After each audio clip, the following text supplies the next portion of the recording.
Mert ő a vad. Értsd a sapkáját, nem baj.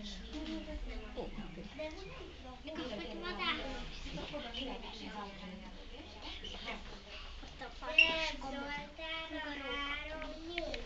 Egyszer régen, nagyon régen, zúgó erdő közepébe 3 nyulak gyűltek össze, s helyen fűre települtek. Ottan se ültek sokáig, talán csak egy fél órát.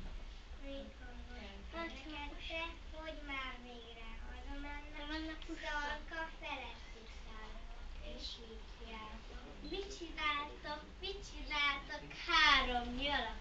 Úgy ültök ott, mint az urak. Úgy, bizony, mint az urak, felelték a 3 nyulak.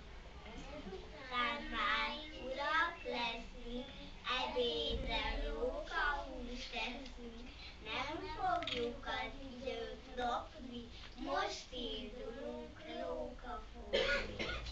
Szalka nem elhitte, repült is mára, hírt vitte, és buta róka is elhitte, de hát hogy ne hitte volna, akármilyen ravasz móka, mert a szalka itt járta. Egy jegenye fölött szállok, mikor lenézek a földre, 3 nyulakon megkörve, összebújva tanácskoztak. Jaj, mekkora nyulak voltak, mekkora volt foguk, szájuk, a medve egér hozzájuk, hát még miről beszélgettek, hozzátettek rókát esznek. Ennek a fele sem munka, s ette is lábát a róka. Ki az erdő szélére, csak mielőtt odaérnek.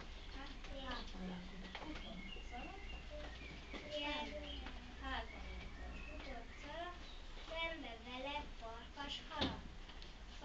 Te is, román farkas, jaj, mit láttam, ide hallgass, az erdő közepében jártam, most is borsojtik a hátam. Sose láttam még ilyen szörnyet, ottan ültek 3 szörnyek. 3 volt, de akkora, fél méteres volt egy foga. Még miről beszélgettek, hogy eztán csak farkast esznek. Egyéb se kellett, a farkas miket verseny futott, Naja az orrára bukott.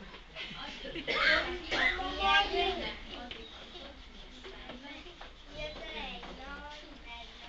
A medve így szólogatta. Fogászhalat, farkaskoma. Medvekomám, ne is kérdezz, szart, ha kedves az öreg.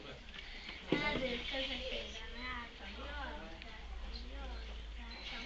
Ottan ültek 3 szörnyek, éppen edényre készültek. Volt foguk szál,